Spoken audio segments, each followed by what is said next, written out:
আমার স্বরচিত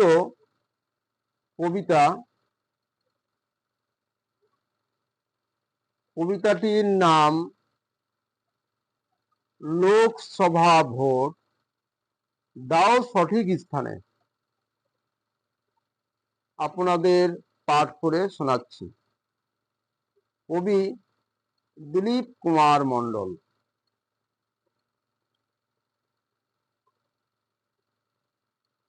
লোকসভা ভোট আসিছে সামনে পশ্চিমবঙ্গে, নেতা নেত্রী হৃদয় যায় চমকে, কাজে কথায় এক নয়, পড়ে যায় চালাকি, পড়বে ধরা এবার সব যত পাজি।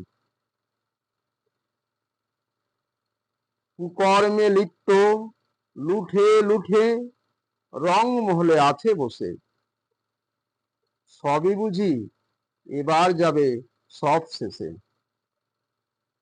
আড়াল থেকে করছে যোগাযোগ নিয়ে কত চাবি কাঠি, টিকাতেই হবে যে আসল গদিটি। জ্ঞানে গুণী গাছতলায় রাখিয়াছে ফেলিয়া দীর্ঘশ্বাস, ভাবিতেছে তাই এবার বুঝি হবে সর্বনাশ। বঙ্গজুড়ে কুনীতি কুকীর্তি বহু কারবার, জনতা বুঝে গেছে তাই মুশকিল পড়েছে এবার। চাকরি চুরি, গরু চুরি, কোটি কোটি নোটের পাহাড়, জনতা বুঝে গেছে লুকোচুরি ঘুষের যত কারবার।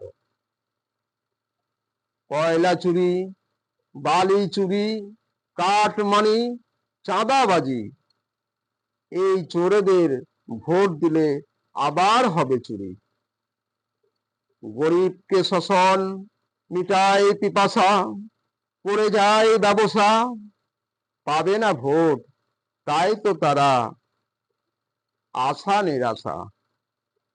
নেতা মন্ত্রী রয়েছে যারা ঘুষ মামলায় জড়িয়ে, ভাবে তারা বসে ভোট পাবে না এ হাত বাড়িয়ে। নিজ স্বার্থে দলের স্বার্থে পড়ে যায় স্বার্থনীতি, বুঝে গেছে জনতা ভোট দিলেই হবে ক্ষতি। যারা করছে দাঙ্গা লাঠি ঠ্যাঙ্গা করছে হাঙ্গামা, ভোট বাক্সে জবাব মিলবে বুড়া আঙুল খানা। গাইছে গজন মাথায় টুপি পরিয়ে ঢপের ঢেউ, তাই তো ভাবে এবার বসে ভোট দিবে না কেউ। টাকা ছিটিয়ে মানুষ পটায়, চালাকিতে ঝান্ডা ধরায়, বৃথা হবে মদ দিয়ে মাতাল ফোলায়। এ তুফান মহাভারী, দিতে হবে সবারে পারি, এই লোকসভা ভোট মহাভারী। এ তুফান দিতে হবে সবারে পারি, সত্যর পথে গড়িতে হবে দেশ খানি। জাগো জাগো মোর যত বীর সুসন্তান, সত্যর পথে গড়িতে হবে গণতন্ত্র নির্বাচন। মানব জাতি একত্রিত হলে বিরাট অবদান, এই সমস্যার হবে একমাত্র সমাধান।